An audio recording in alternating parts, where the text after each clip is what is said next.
ஆற்காடு பேருந்து நிலையம் அருகே திமுக கட்சியின் சார்பில் ஒரே இலக்கு தமிழ்நாடு போராடும், தமிழ்நாடு வெல்லும் என ஒன்றிய அரசை கண்டிக்கும் விதமாக கண்டன பொதுக்கூட்டம் நடைபெற்றது. இந்த கண்டன பொதுக்கூட்டத்தில் நெடுஞ்சாலைத்துறை அமைச்சர் ஏவா வேலு, கைத்தறி மற்றும் துணிநூல் துறை அமைச்சர் ஆர் காந்தி ஆகியோர் பங்கேற்று மத்திய ஒன்றிய அரசுக்கு எதிராக தங்களது கண்டனம் உரையாற்றினர்.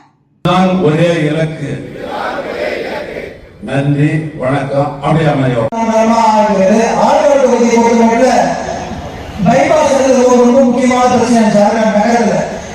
பிரதமர் சொல்லுகிறார், தமிழ் ரொம்ப பிடிக்கும் என்கிறார், நன்றி என்கிறார், வணக்கம் என்கிறார், திருக்குறளை பயன்படுத்துகிறார், அமித்ஷா தமிழ் பிடிக்கும் என்கிறார். நான் கேட்க விரும்புவதெல்லாம் 4000 ஆண்டுகளுக்கு முற்பட்ட மொழியாக இருக்கிற எங்களுடைய தமிழை பிடிக்கும் என்று சொல்லுபவர்கள், காட்சியில தமிழ் சங்கத்தை நாம் உருவாக்குகிறோம் என்று சொல்லுபவர்கள், நான் உங்களை கேட்க விரும்புவது, எங்களுடைய மொழி 4000 ஆண்டு பழமையான ஒரு மொழி எங்களுடைய மொழி, 500 ஆண்டுக்கு உட்பட்ட மொழி இந்தி மொழி. அப்படி என்று சொன்னால் பிரதம அமைச்சர் நியாயமாக என்ன முடிவெடுத்திருக்க வேண்டும்? இந்தியாவுடைய பழமையான மொழியாக இருக்கிற தமிழ்தான் இந்தியாவுடைய ஆட்சி மொழியாக இருக்க வேண்டும் என்று நீங்கள் முடிவெடுத்திருக்க வேண்டும். ஆனா அதை விட்டுவிட்டு இந்திய ஆட்சி மொழி ஆக்குவதற்கு துடிக்கிறீர்கள். என்ன காரணம்? இந்திய ஆட்சி மொழியாக்கி அதை எங்கள் பிள்ளைகள் படிப்பதன் மூலமாக எங்களுக்கு என்ன நன்மை? நான் கேட்க விரும்புவது, தமிழ்நாட்டிலே ஆங்கில படிப்பு படித்தவர்கள் இங்கிருந்து வெளிநாட்டுக்கு போய் கை நிறைய டாலர் சம்பாதித்து இந்தியாவுடைய பொருளாதாரத்தை உயர்த்துகிறார்கள். ஆங்கிலம் படித்தவர்கள், இருமொழி கொள்கை உள்ளவர்கள். நீங்கள் சொல்ற இந்தி படித்தவர்கள், பீகார்ல படித்தவர்கள், பீகார்ல உத்தரப்பிரதேச படித்தவர்கள், மத்திய பிரதேசம் படித்தவர்கள், இந்திதான் நான் படிப்பேன் என்று சொல்லுகிறீர்கள். அந்த இந்தி படித்தவர்கள் எங்கே வருகிறார் என்று சொன்னால், இங்க கொளுத்து வேலைக்கு இங்க தமிழ்நாட்டுக்கு வந்து கொளுத்து வேலை பார்ப்பதற்கும், தச்சு வேலை பார்க்கறதுக்கும், ஹோட்டல்களில் சப்ளையர் வேலை பார்க்கறதுக்கும் இந்தி படித்தவர்கள் இங்கே வருகிறார்கள் ஒழிய இவர்கள் எந்த நாட்டுக்கு போனார்கள்? இந்தி படித்தவர்கள் போய் ஜெர்மனில போய் என்ன பண்ண முடியும்? தமிழ்நாட்டில் இருக்கிற பென்ஸ் வண்டியில் ஒரு வண்டி இருக்கிறது, அது சிறப்பான வண்டி, பென்ஸ் வண்டி. எனக்கு கிடைத்த தகவலே சொல்லுகிறேன்.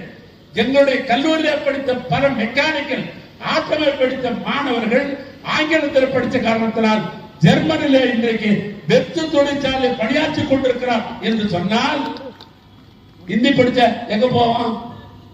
யோசிக்க வேணாமா?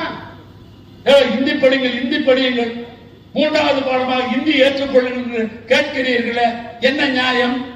ஆக ஒரு நோக்கம் என்று சொன்னால், தமிழ்நாடு ஆங்கிலம் படித்து அறிவாளியாக இருக்கிறார்கள், தாய்மொழியை தமிழை படித்து உணர்வோடு இருக்கிறார்கள்.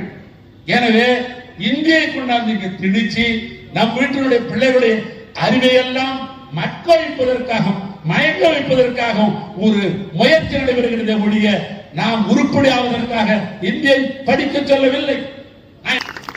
ஒன்றிய அரசாங்கம் சொல்லுகிறது, நாங்கள் சொல்வதை ஏற்றுக்கொண்டால் தான் உங்களுக்கு கொடுக்க வேண்டிய பங்கு தொகையை நாங்கள் கொடுப்போம்.